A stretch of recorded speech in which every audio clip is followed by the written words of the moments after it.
Assalomu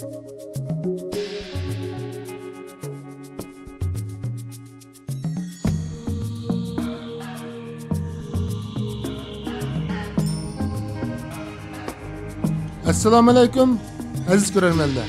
Men hozir sizlarga ko'rsatmoqchi bo'lganim Yesilak Pintozi qo'y go'sht qo'rimisi. Bu qo'rimining tayyorlash usuli va asos materiallarini tunishtirib o'tmoqchiman. Oldi bilan tunishtirdiganim qo'yning loqqar go'shti 350 gram. Yesilakdan 4 quloq. Ko'k qizilmushdan 1 qo'zakdan.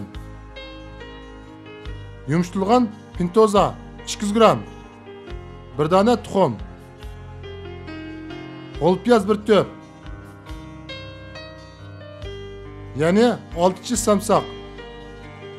Zanjildan muvofiq miqdorda, xurishlaridan tuz,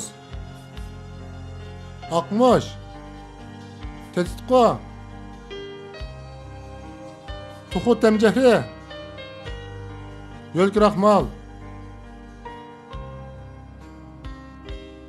chanalgan qizilmoch, hamdir qiyami, qizilmoch miyi, ochiq suv, jangyo, sumay qatorliq materiallar bilan tayyorlab chiqamiz. Yesilakning yumshoq yağlarini chiqarib o'tamiz. Yumshoq yağlarini chiqarib o'tmaganda ta'miga va suftiga ta'sir ko'rsatadi. Yesilakni 5 cm uzunlikda qalamchiq to'g'raymiz.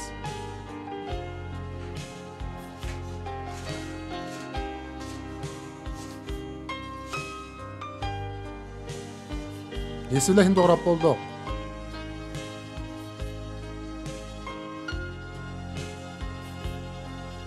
Ko'k va qizil mushlarni yesilak cho'nglikda qalamchiq to'g'raymiz.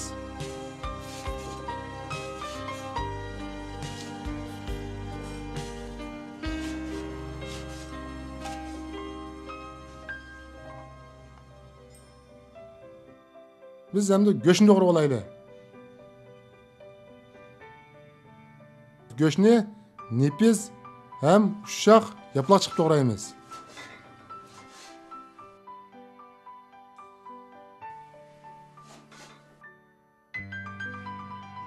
Go'shtni bir taxsiga bo'lib, g'ol piyozni qatni yerib, buni ushoq to'g'rab olamiz.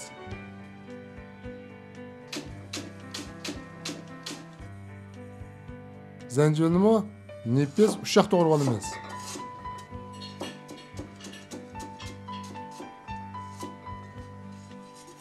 Samsoqni nepiz yaproq chiqib to'g'rab olamiz.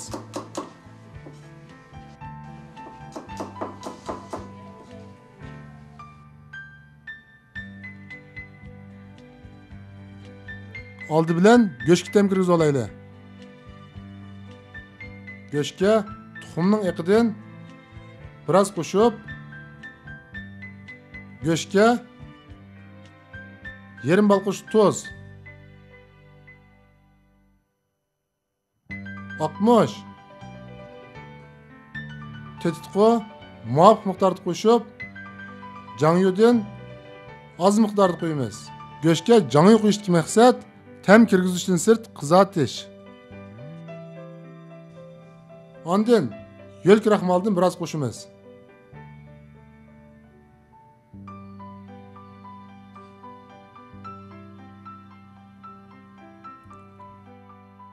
Bu go'shtni aralashtirib tam kirgizib olaylik.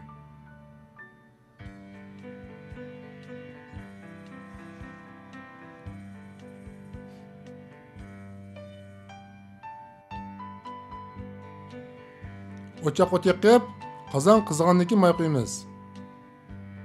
Qozonga yarim cho'mich may qo'yamiz.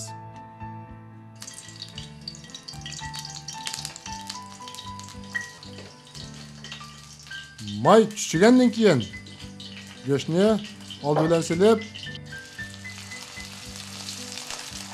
qo'raymiz.